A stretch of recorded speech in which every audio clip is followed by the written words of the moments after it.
Hey, everybody, and welcome to the show. This is Liz joining you as usual from Central Virginia and the unceded lands of the Monica Nation. And as always, I am so glad that you are here with me and you are tuning in. And if this is your first time listening, or if you're relatively new to the exploration of feminine wisdom or the sacred feminine, then please do check out my award-winning book, Home to Her, Walking the Transformative Path of the Sacred Feminine.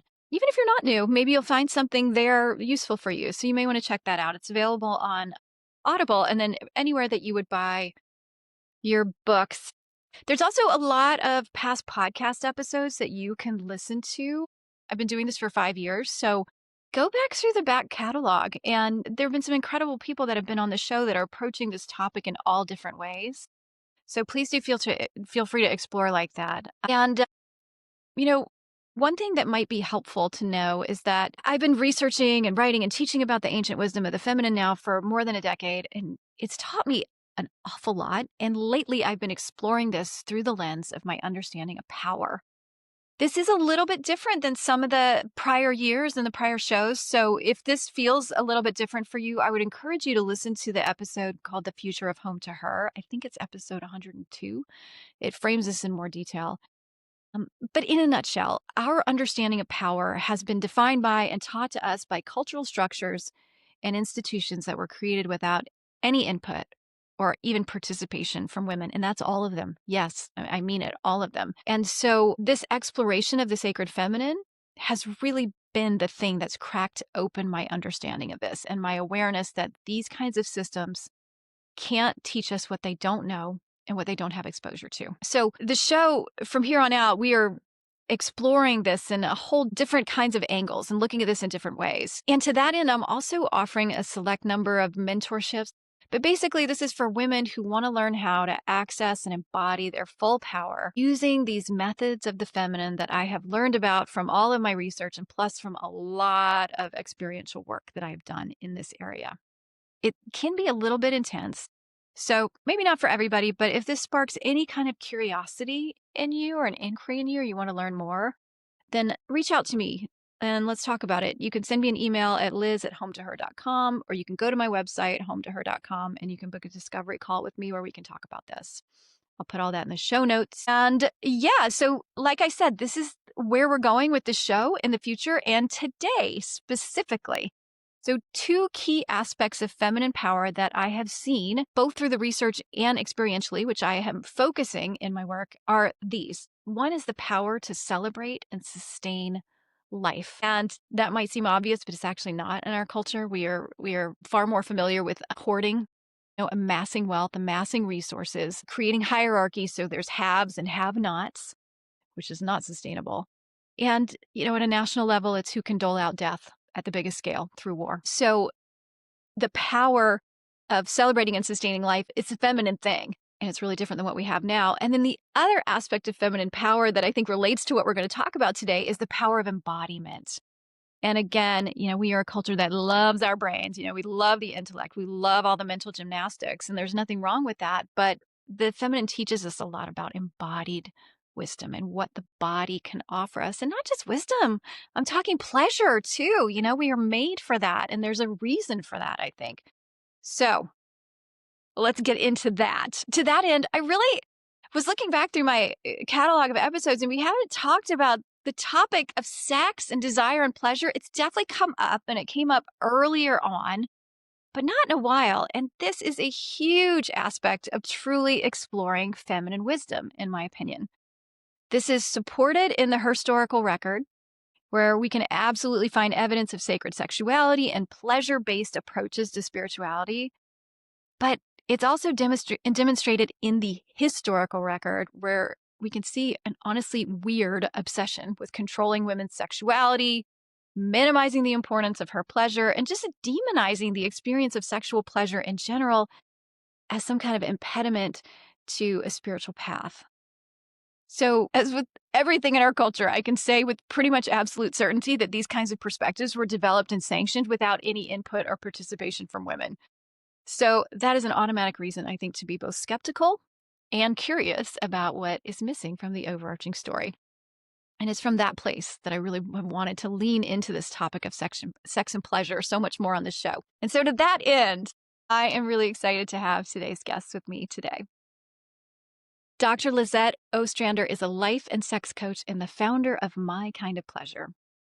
With over 20 years of experience in education and emotional development, she now helps women transform their mindset, reconnect with their sexuality, and pursue their desires with clarity and confidence. Her work blends neuroscience, cognitive tools, and is it the Vita or the Vita method, Lisette? Vita. And the Vita method, thank you, a trauma informed, pleasure based approach to healing and growth. Lisette guides women in rewiring limiting beliefs, awakening their life force, and aligning with a bold, pleasure filled vision for life and love. Can I get a woman on that? Through one on one coaching, group programs, and community offerings, she supports women in redefining their relationship with sex, their bodies, and their dreams. She's joining us today from her current home in Orlando, Florida. Lisette, thank you so much for being here. It's such an honor to have you with me. Thank you, Liz. It's so great to be here. So fun. This is such a rich topic. It feels like even as I started, I'm like, oh my God, this is something we could probably spend hours on. This is like a lifetime curriculum, right? I mean, this is something you could probably dance with for many lifetimes, even if you weren't unpacking all the negative baggage that I think we get. But we'll do the best we can in the time that we have. I'd love to start with guests, as always, is just really hearing a little bit about your background growing up. And I think what might be helpful in this context on this topic is, if there's anything that feels relevant to share in that realm of the sacred, which is often where I start, but also, if there's anything that feels relevant to share around this topic of sex and pleasure and desire that was really formative for you as you were growing up. I'd love to hear that too. Well, thank you again.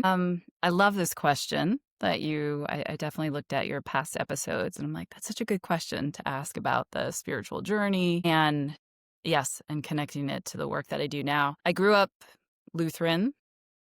My dad was a pastor, so he had a church, so had the community there. He passed away when I was 5.5. And we then moved shortly after and then went to another church. So I grew up in the church. A connection with the church is more, it was a great experience because of the community. Like that was my focus. Like I was part of the youth group and just like the adults and then being able just to do different leadership. Um, so for me, that's my kind of perception of church. And it was pretty open. Like, I remember we had an intern that was gay and during, like, in the 90s, talking about sex and AIDS and HIV, but it was talking about, like, how do you protect yourself? It wasn't talking about abstinence. So I really appreciate that. But it's not something that, like, when I'm not back at my hometown, I don't go to church. For me, just kind of my trajectory, I've always so my dad passing for sure had a major impact on me, and I think I've always had this, kinda restlessness or this, like, life is short, so you need to, take advantage of it, but probably more there's positive things to that, but definitely from a more, like, scarcity, like, "Ooh, you need to." Um, so there was that and thinking about it, just dreams, like, I always dreamed vividly, and I feel like I've had a lot of moments of, I guess, synchronicities where you're thinking of something and something happens, but I never ever like, I used to write my dreams down, but I never fully leaned into that. I just kinda fast forward, like, I've traveled, I've lived internationally for 6 years. I've always especially doing that and being in places where I didn't know the language, like, I lived in Istanbul for 2 years. I've always been intrigued with people's interactions, how people see you, view you, nonverbal, so that's always been super interesting to me. I feel like I've been good with connecting with people and reading with people. I also, at the same time, always felt, like, very overwhelmed by, like, emotions. I don't think people would notice that, but that's something that's yeah, that definitely has informed, right? Then because of that, I went into the field of social emotional learning.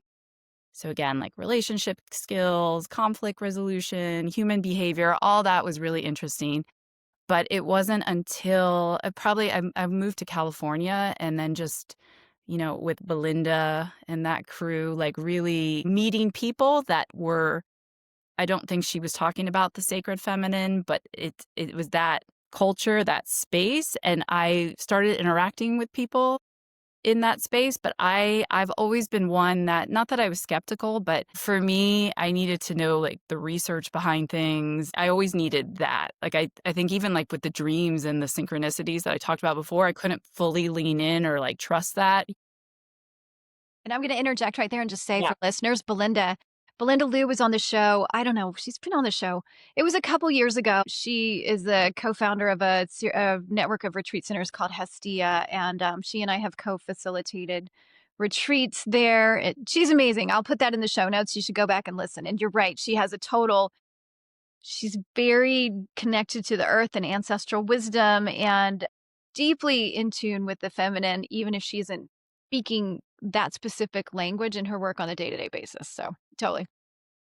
Yeah, and I do think meeting her and then having that experience at Hestia, like it kind of planted a seed. I would say just, but during COVID started because really felt the overwhelming emotions and was okay, I need to do something to settle this. Started getting into meditation and followed the practice of Joe Dispenza. So a lot of really feeling the feelings that I want to feel, like love and peace, and also visualizing what I want to create. Also, really tapping in and being and thinking about what are the emotions that I'm addicted to, right? What are these constant emotions and how they show up in my life? And that, because of COVID and having that time I got into a practice where I built up to an hour daily for 4 to 5 times a week. I still maintain it. I do 30 minutes. I don't do the hour. But from that experience, about 7 months later, I could see that I reacted differently to situations, and also my base level. I always felt like I realized through his work that I had this foundation of sadness there, and like this base level, and I feel that I don't go there as my base level kind of kicked up a notch. From that, really also I started pursuing life coaching, and it was because of a lot of mindset work, thought work, and a lot of learning about the brain. And I just, that needing that science and that evidence, right? Like really understanding the brain and how it works. So that was happening at the same time. But at the same time, then to come to like sexuality and sexual wellness and desire and pleasure at the same time, started probably right around 2019-20, started exploring sexuality, but because of I was very much interested in sexual energy, and at that time there probably was information on it, but I just couldn't find it as readily. And for me, it was because although I felt I could get very overwhelmed with emotions, especially in the context of relationships. In the context of sex, I felt this was a place that I could be really present, kind of let all I don't know why I didn't carry that into that space to me, and that's why it was this sexual energy that was interesting to me. It felt as if it was something spiritual. Like there was something I'm like, what is this? And also very interesting, why can I experience this here but not outside of this? And just started doing a deep dive and like trying to find out about sexual energy. And then through that, and then also it was the first time I learned about the anatomy of the clitoris and like the whole erectile network. And at that point, I was 41, 42. And I'm like, how did I not know this? So then from there, I would just like talk to people about this. I'm like, you should read this book. There's this thing. Did you know about this? And people would take out their phones. They're like, oh, I didn't know that. And then when COVID hit, I started hosting women's groups, bringing in content from different experts. And so not sharing my own stuff, but then sharing, getting people in these conversations, looking at the power of people talking about things that they felt they that they were so abnormal, but then realizing like, oh, we're all experiencing this. And then from there, got my life coaching certification and then went into the sex, love, and intimacy. That was the Vita certification space. There's so many threads I just wanna pick up on there, and there's, like, a couple of things that are popping in my head. It's towards the last part of what you said. Well, one thing I think is really interesting, and I wanna come back to this, but I'm say it now, we'll come back. I love, like, you're totally my kind of people. Like, I love I love the emphasis on the research and the why, and I want the data and but then, like, the thing in your body is also like, but there's this, like, it's like this beautiful seeking Mhm. of balance, you know? There's, I just find that lovely, and I think that's a place that I think is really valuable for the times and the culture that we live in right now. If we are capable of bridging both those things, now you got something. If you can kind of meet people here in the brain, because that's where a lot of people live and they want that and they're fired up by it. And that's great. I am too. And then if you can bring the body wisdom online, that's really very special. So I love that. I was thinking about just kind of riffing a little bit on the idea of community and how I think, and I'd be curious what you have to say about this, how I think women can be simultaneously so drawn to this topic and Mm. also afraid of it. And I have two stories around that, really short, but one was just fairly recently in the last year. There's a co-working place that I go to, and a friend of mine and I were working on a retreat that we hosted last fall, and we got off topic and started talking about vibrators. Were there were two women sitting beside us, and they're kind of like leaning in. And the next thing you know, we're having a whole bonding opportunity, and we're texting each other about like this one and that one. And it was amazing. It was super funny and really great. It was such a conversation opener. I don't know that that's that common though necessarily, because the other one I was going to say is I had a book club. I was in a book club right around when COVID started. Oh my god. I feel like if I said the name, you would know the book, like Come As You Are, or She Comes First, or like one of these big ones. And some of the women in the group seemed so uncomfortable actually talking about the book, to the extent that a few of us had like a rogue after book club so we could talk about the thing, because the other women didn't want to actually get into it, which was sort of fascinating to me because we all chose the book. So Yeah. it's such a,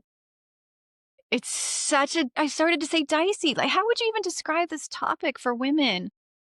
I mean, yes, it is a dicey space. I just think about myself when I started getting more seriously into this. I was in San Francisco. So like there's so many places you can like go and listen to people talk and right? Like I feel like that's and I remember going to a space and it was co-ed, but I remember feeling a little bit uncomfortable. And I'm like, I'm pretty open and like I'm feeling this way.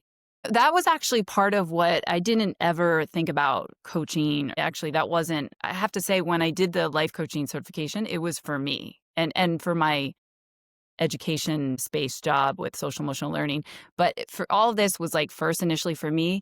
But then when I started going to spaces, I'm like, okay, I want to create a space where people, it is a dicey topic, but where they feel a little more comfortable.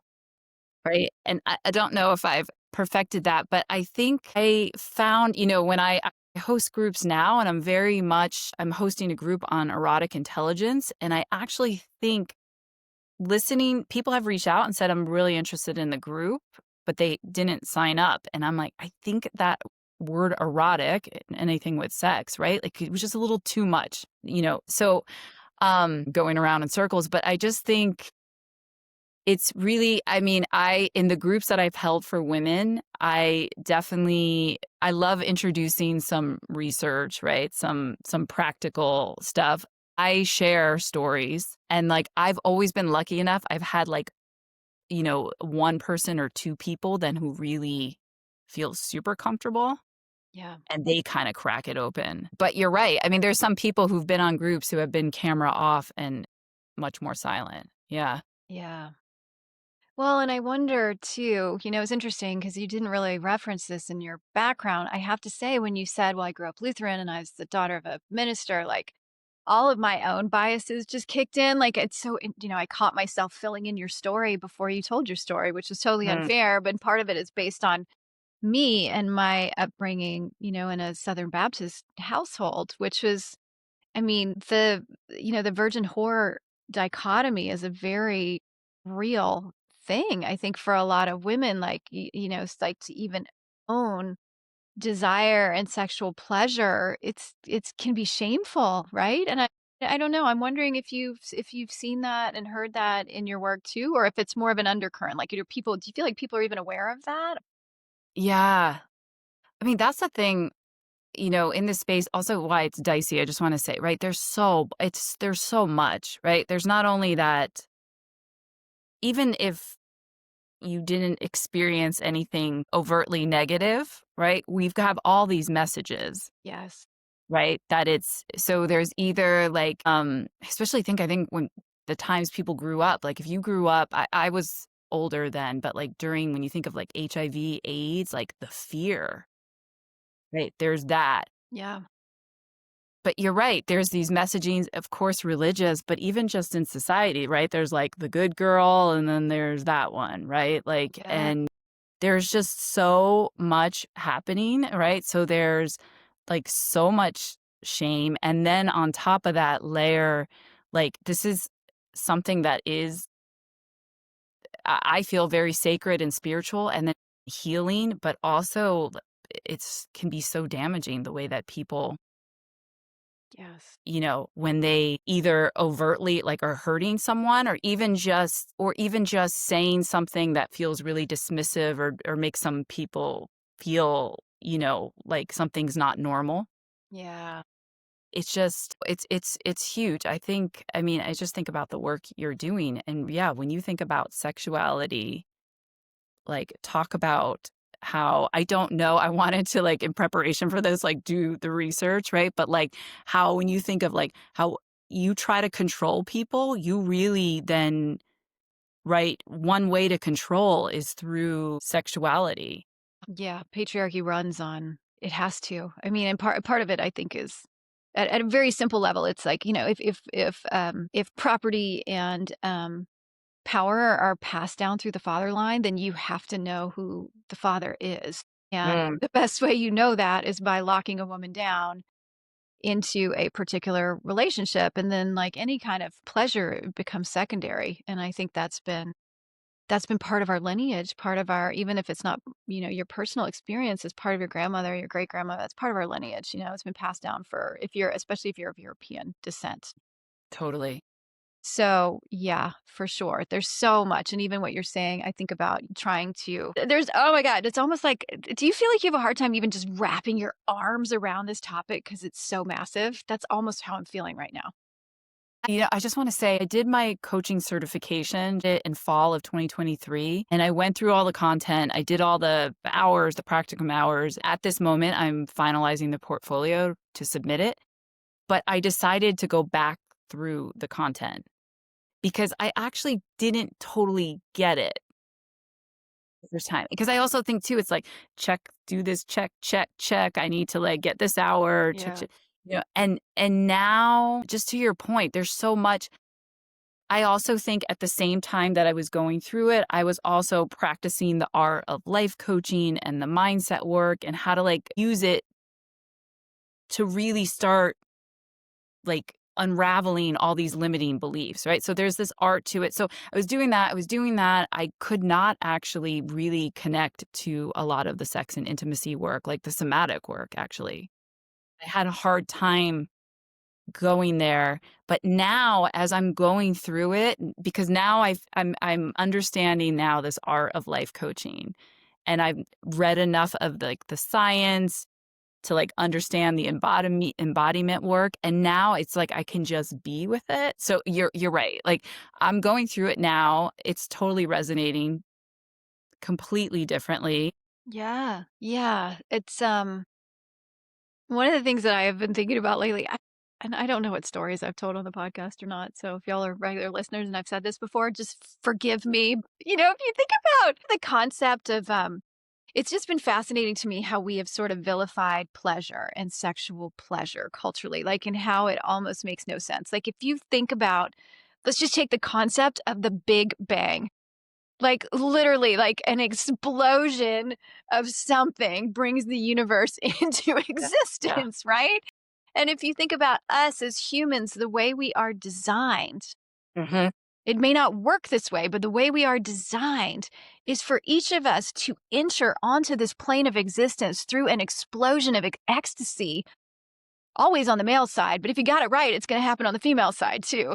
And so, like, it seems like that is our nature, is to be erotic, sexual, pleasure based beings, Yeah.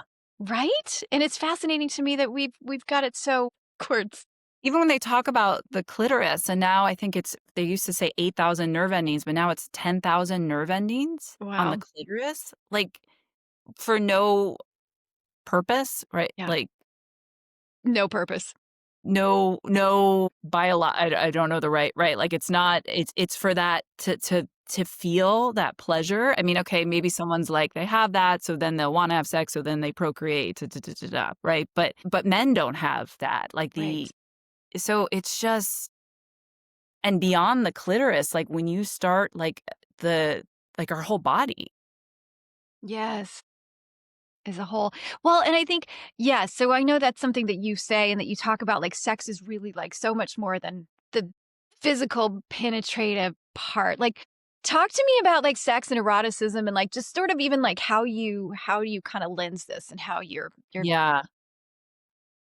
I love so in my mind, yeah, I mean, because I love how you said this, like, feels so big, and it does, and I think starting to learn about eroticism, which is like, eroticism is seeking pleasure for the sake of pleasure, and it's an erotic intelligence is doing it skillfully.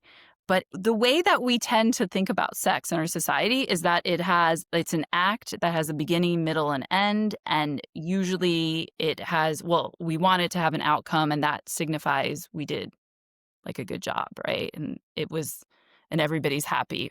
But eroticism, which goes beyond sex, but first in the context of sex, it is about the experience. Like, what do you want to experience? It's beyond the act. You don't even actually need to have penetration for a situation to be deeply erotic. Yes. It's tapping into our imagination, our creativity, our curiosity, and just that question, like, and this comes from the work of Esther Perel, like, where do you go when you have sex? Like, what do you want to experience? What do you experience? Like, what part of you, right? And some people may not know, but then it's like when I work with my clients, what is it that you want to experience? And most people are like, I don't know, right? And that's a lot of the work that we do together. But I think that's what initially brought me to the space because I'm like, okay, this is more than just this act. Like, Yeah. and it doesn't, for some, it may not always feel like a spiritual, maybe that's not what they want to experience. But is it a place where you let go, how I said in my case, it was a place where I was deeply present, where I wasn't in other areas of my life. Yeah. So that's the erotic. And that's the erotic in the context of sex. And outside of sex, it's like, what do you want to experience? What makes you feel alive? Yeah. As you're saying this, like, one of the things that popped in my head too was just this idea of, is sex a place where, if it's also a place of healing, right? And I'm curious if you think that. I do, but I wanna know what you think. And then can certain things come forward that maybe are repressed in other areas of your life? To your point of, like, "Oh, I'm present here, but I'm not present elsewhere." But, like, "Oh my god, I need to control everything, so now I really wanna surrender." And for some people, that even turns into a kink, of, like, "I'm gonna really surrender," like, or Right. whatever it is. But if it's like that, if it becomes a playground to work on the things that maybe are in your subconscious or in your shadow material that it has a path of expression. Oh, 100%. Um, 100%. I mean, there's a great book called The Erotic Mind by Jack Morin, I think is the author. And, he talks about our core erotic theme. So he first asks us what are like think about and he has a survey. Like think about two peak experiences that you've had, like where you felt highly aroused. And it doesn't have to be actually penetration, right? It could be just even the thought of someone. But thinking about what are the two peak experiences, and then you start to look at it like who is it with, what plays out, what's the story, what emotions are there. Like he really gets into it's fascinating because he talks about, of course, there's like love and not always love, but there's like love, excitement, these emotions, but there's like sometimes in people's peak experiences there's like it's fueled by anxiety. I actually probably very much relate to that. There's like this anxiety, but then you can like let go, right? So that like Ah. added. And his point is like you look at it, but he talks about how all of this, like our erotic minds are connected to like not always like childhood, but like our past, right? Like the way that we've been loved and received love, the way that we know how to love, or even just the way like trying I think for me, I mean, I have like just even trying to always realizing that I very much identify with anxiety and had that overwhelm sense of feeling like this was almost a space where I can correct it. Ah. Where I can or just not be in that space. So yes, even taking that, I mean, that was I didn't know that was the question I had, but that was what kind of piqued my interest. Why here and why not like why can't I do this outside of this space? Yeah, yeah. So I do think, and I mean, that's a lot of the work that I do with people, like how do we I mean, people come for many different reasons, but very much what's showing up here, even if it turns even if it's either hindering their sexual experience or it's adding to their peak experience, right? Like, how does that show up here? Yeah. And not judging it, but like, and do we like that? Or like, what do we want to do with that? Yeah, as you're describing that, I can really see the intersection of, like, the life coaching work that you do and the sex work that you do because, I mean, it feels like culturally, we really wanna carve the sexual piece out as, like, separate when we do that. We, like, divide things into little boxes culturally all over the place. Right. Oh, and of course, it's informing all the things, everything. It's all connected, right? It's all interwoven and interconnected. I was just working with someone and we were just kind of like, we do this activity, almost like taking out like your thoughts from your head and looking at them, just kind of like getting curious, like what's going on in there. And then we identified one. I mean, and we all have, I think, a version of, I'm not worthy or there's something wrong with me or I'm not lovable, but it shows up in different flavors. And we just got curious, right? We just pulled one, we looked at it, and we were talking about it in the context of sex and intimacy. But then we got in the conversation, like, how does this exact thought like show up or how does this play out in other areas of your life? Sometimes I ask a question, I'm like, are they going to be able to? I mean, that's, I think, the art of coaching, right? Like learning, like just ask the question and let them Yeah. take what they want from it. But they were actually able to be like, this 100% shows up. Yeah. And so when they were talking about how it's showing up in their life, it mirrored exactly what was happening with sex and intimacy and why they were experiencing challenges. It's for me, I mean, I love giving people the opportunity and the space to see things differently, but when I can see it just helps affirm. I'm like, this is so connected. Yes. Well, and I think this feels kind of related, but I'm curious what you see. What are some of the hangups that you see or kind of Mm. contracted places that women come to you with specifically around sex and Mm. I mean, I started to say pleasure, that's like a whole different beast, isn't it? 'Cause yeah, I don't know. But you answer that if it's sex or sex and play you choose. Yeah. All of it is when you look at it, it comes down to feeling safe. Yeah. Right. One thing I talk about is how do we, I mean, and this is when I think about your work and the divine feminine, right? How do you create this embodied state of love within yourself? Like, doesn't mean you have to, be in love with the person that you're being intimate with, right? But that it's like, how do you come from the space where you're like, create this state of love and safety? And from that, you can get really present, and then that just right, and from that presence, you can then really let go and surrender, right? And then there's, like, that tapping into the primal, and from that place, you can really experience a tremendous amount of pleasure. I think with myself, I mentioned I'm like, "Oh, I was able to have presence in that space, but not outside." I remember, and I can't remember where I read it, but thinking, "Okay, I had somehow mastered a state of presence in that space, but then really looking at how I was showing up in other areas of my life, I realized I'm like, "Oh, there," and I was experiencing pleasure, but I realized I'm like, "There's so much more pleasure to be experienced if I can, like, truly not just for somehow in that moment be create that space, if I can again, that embodied, right? Like really rewire my brain and body to feel that state of love and safety. And it doesn't mean you don't feel scared at times, right?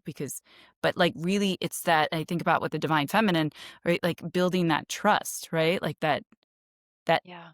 there's a trust. And then that, right? Of course, that's important for people that have experienced trauma and are having challenges, but also people perhaps they may like, "Oh, I'm not experiencing challenges." There's, like, this whole other area you can go to if you can really get to that space. But just to answer your question more specifically, like, I think about people come and talk about, of course, there's, like, challenges with, like, libido and desire and trouble orgasming, and, I mean, those are I feel like those are the big ones, right? Yeah.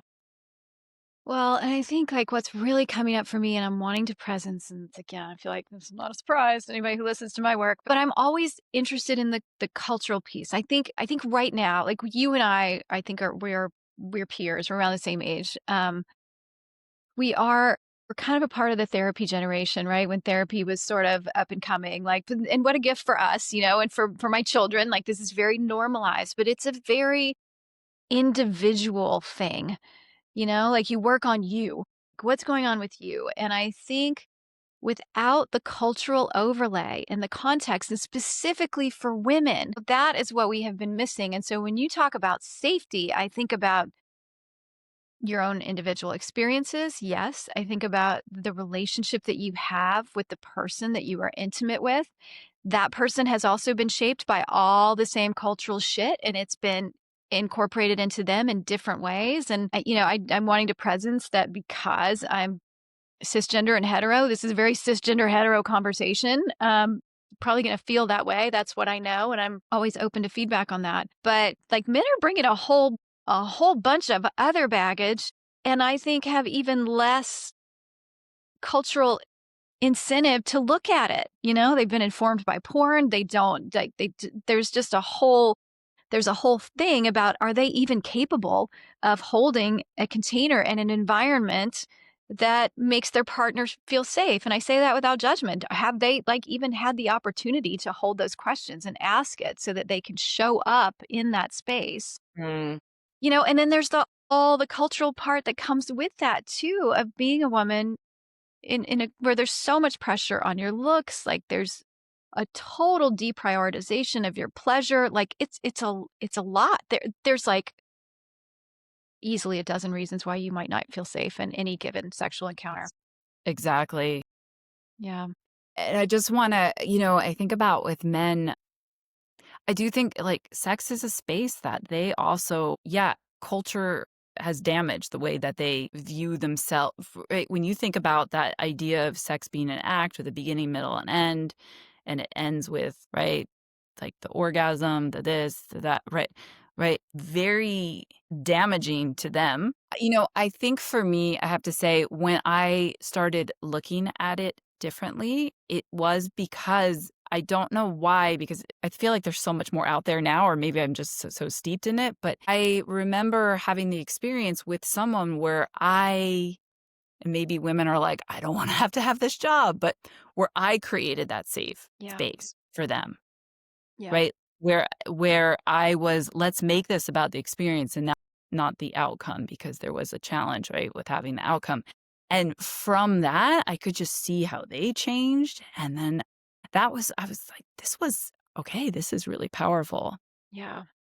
But you're right. There's not as enough. I mean, there's definitely spaces for men to talk about this, but I was even thinking about doing something with men, and I still want to, but it probably won't look like a group container, because I don't know. You talked about it being dicey for women to speak about it. I don't know if men are going to come into to the to the space. But I just want to say, having said that, and so maybe I remember in 2019 when I just was learning all of this and was super excited about it. I went to this Christmas party. I was with a group of men. I only knew one pretty well. The others didn't know each other. I don't know why I got on this topic, but I got on it, and it was this conversation, and I recommended the book, The Anatomy of Female Pleasure. I think it's by Sherry Winston. It's a good one. And I was talking to them about it, and they started sharing different things that had happened. And and and I remember then my friend I saw the next day, he was one of the men that was in the group, and he is the one who pointed out. He's like, "That was pretty cool." Like, we were all there and they were talking. I mean, they didn't get, like, super personal, but they talked about some personal things. So you're talking about Mhm. it being more accessible now, but it just showed. I'm like, "That's pretty awesome that people are wanting, to talk about this and feel safe about it and talking about it and wanting to learn Yeah. as well." Yeah, and I think I wanted to loop back to what you said about there's a lot of, like, I don't know, maybe we'll come back to this topic.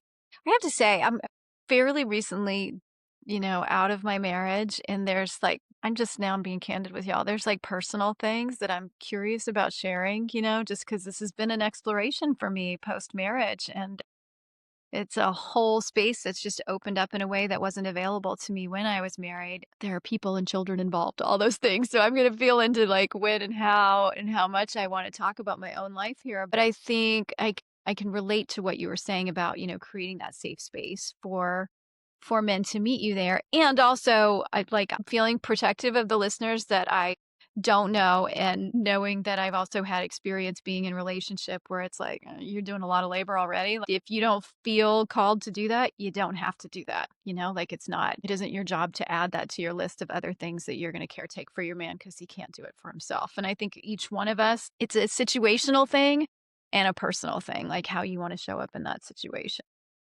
And I think that's such a perfect example too of how, like, life impacts sex and sex impacts life, right? Like, if this yeah, and when I mean, it's so interesting because I think, so yes, totally hear what you say, but, like, when I think of, like, I think, I was talking to someone and they were talking about how we are constantly, women, like, outsourcing our power. So I resonate when you talk about power, and one way we can do that is by being really performative with sex, right? And it's for the pleasure of that person and for, really focusing on them. And that isn't what, like, creating the space for them, like, that's not if I can articulate, that's not what I'm saying, right? Yeah. It's not like, "Oh my god, you're amazing. I'm gonna worship you and just Yeah. make it all Yes. about you and act like I'm having this amazing time so you feel safe and you feel confident and you feel really good about yourself." It's just and again, but you're right, and I'm just speaking from my experience, like, there's sometimes these moments where you can, and maybe doing this work, I'm aware of them, where you can see a little bit of insecurity there, or there yeah, I'm just trying to think of a really good example.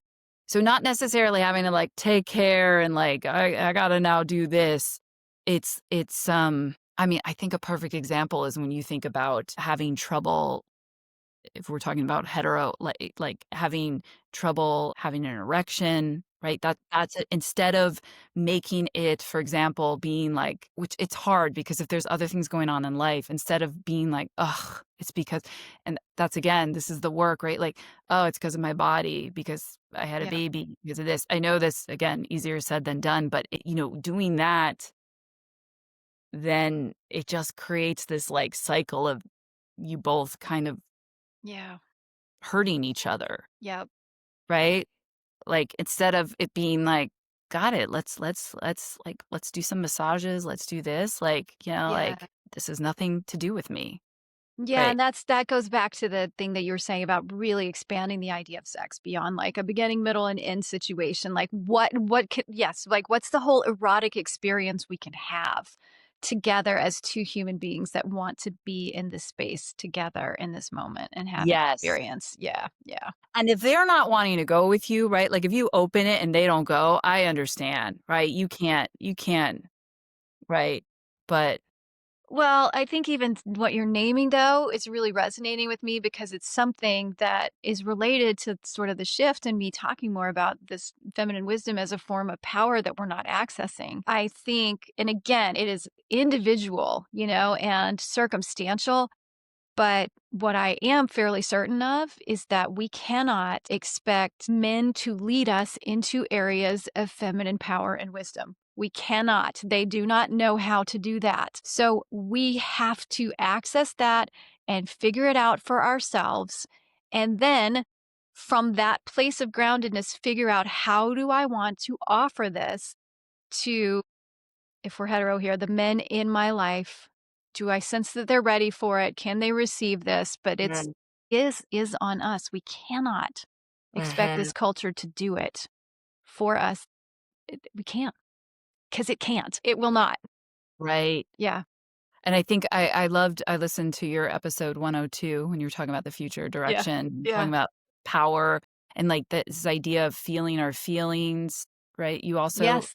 about I also think it's really important, you're right, I do think it's on us. Again, easier said than done, but when someone can't receive that, like, how do we again, easier said than done, but this isn't about us, right? That Yeah. this Yes. how do we then okay, let's say we do all this, we connect to this, right? That's why I think self-pleasure, even for people in relationships, is so important, right? Like, Yes. knowing your body, knowing how to give yourself, like, extraordinary orgasms if that's what you choose, knowing how to touch but also if they're not able to receive that, like, not then, basing then your worth or your progress or everything you've done, like, Yeah. and how you feel on then their response, and so I think that's like that type of power that you spoke about.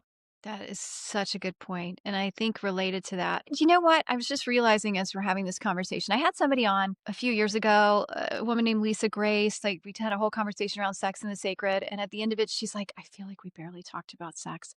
And I think but it's Mhm. because this topic, like, when you get into it, you're actually opening up so many other areas, you know? Oh, I'm even feeling that in this conversation. I'm like, "Well, we didn't get into specifics about this is what you do with this and that," and, like and yet this is the topic.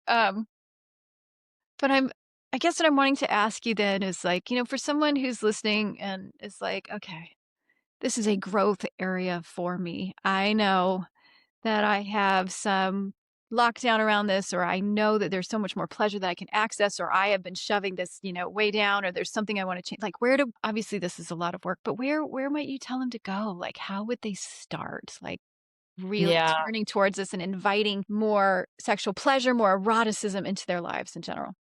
yeah, that's so good, that's a good question. I would say number 1, and is just realizing, like, no matter where you are right now, if whether you're happy with your sex life, you're wanting more, you're not sure, right?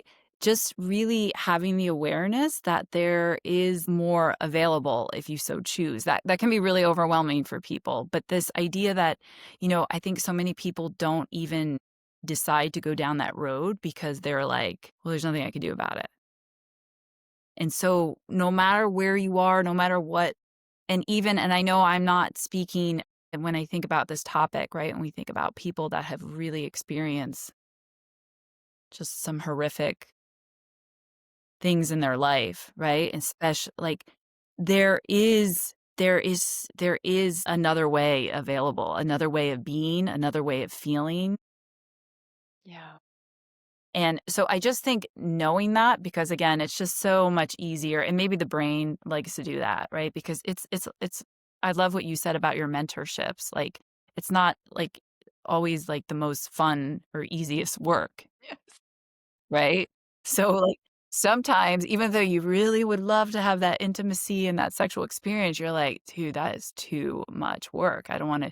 Right? So, it's sometimes easier to be like, "Well, there's nothing I can do about it." So, I just wanna say, number 1, that it there's so much more possibilities. There's so much more available if you so choose, because you may not, and that's fine. Like, I really just think starting to just even asking yourself the question, well, first, like, what makes you feel alive, right? Like, even, outside of sex as well. I mean, I just wanna say too, that's also, like, the work I do when I think about life and sex. Like, I really love when people come and we talk about something specifically connected to sex, but I love when we also create a desire in relation to something outside of sex in their life, right? Because like, what's lighting them up? Yes. What makes them feel alive? That's so key, right? Because that's like, I mean, I know we could go into sexual energy, right? Like that's like the juice. And then we can bring that, into the sex and intimacy space. But so really asking yourself, like, what makes you feel alive? Or as Esther Perel says, like, how do I turn myself on? Yes. So about sex, about life, and how do I turn myself off? So not what turns you on, what turns you off. Like how am I turning myself on and how am I turning myself off? I love it. I feel like that's a great place to start. I named that book The Anatomy of Female Arousal. I feel like that's the name, The Or Anatomy. female pleasure. I'll look it up and put Women's Anatomy of Arousal Women's Anatomy of Arousal. Okay. by Sherry Winston. Okay. She really starts, and she starts getting to the space we talk about holistic sex. I mean, sacred sex is like a level above that, but like holistic sex is right. Like, how is it more than just an act? How is it like our mind, body, heart? And so I feel like that's a great place to start. I love it. So good. I'm feeling like you're gonna need to come back and we're gonna have to like delve into this for round two because it's so delicious. And I don't know, you know what would be really fun? This is just coming to me now. I'm riffing. But listeners, like if there's specific questions you have or things that you want to like crack open around this topic of sex and pleasure and desire, send me an email or put them in social media when I put this episode out and just let me know because there's so much more here. Yeah. We're out of time and I'm bummed that I have to wrap. And it's funny, there's actually two things that I want to just throw in really quickly because they're behind me. If you're listening, I want you to go on the video and watch the video. So over my shoulder, over my left shoulder, is an image of Guadalupe. And y'all go take a look at Guadalupe. There is a lot of Christian iconography of the Virgin Mary that looks exactly like a vagina.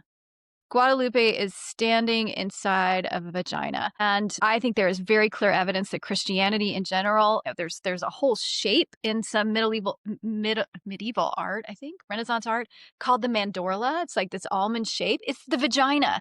And it's always associated with Mary, with the feminine. So there's like this desire to reclaim the feminine and specifically that aspect of the body, which not just for reproductive purposes, I think for pleasure. So God is right in the middle of the vagina.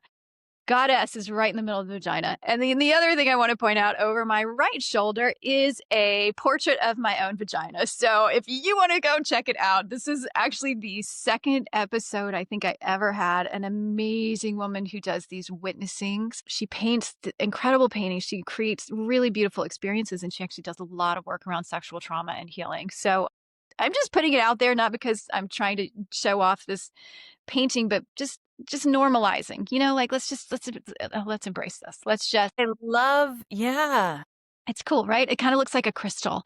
It looks like a multifaceted crystal. It doesn't immediately scream vagina. So that's one of the reasons why I've been really comfortable hanging it prominently in my house is but I just outed myself. There you go. It's right there. Oh, I love that. Oh my goodness. Lizette, thank you so much for being here. I feel like our time just flew by. Yeah, I know. Thank you so much. I will put it in the show notes, but do you want to just tell us your website and where people can find you really quickly? Sure. Instagram is my first name dot Ostrander, so Lisette dot Ostrander, and my website is lisetteostrander.com. And yeah, it's Perfect. just I'm also excited to dive into past episodes of yours. I really the ones I've been watching, loving the people you brought on. So Awesome. thank you. Yeah, there's some magical women out there and some men too, and some non-binary folks. There's just a lot of people that are coming at this topic in all different ways. So not necessarily sex, but the topic of the divine feminine and feminine wisdom. So I want to thank all of you as always for joining and listening in. And as always, if you like the show, please do subscribe to it or pass an episode along to somebody else that needs to hear it. Your favorable reviews really do help people find this information, and it's not like we're actually culturally drowning in it. So, just if you're listening to it on Spotify or wherever, if you can rate it, just give it a favorable rating. Help people find it. Till next time, take very good care of yourselves. I hope you find some way to bring some sort of pleasure into your life, whether that is sexual or otherwise. And I will be with you again very soon.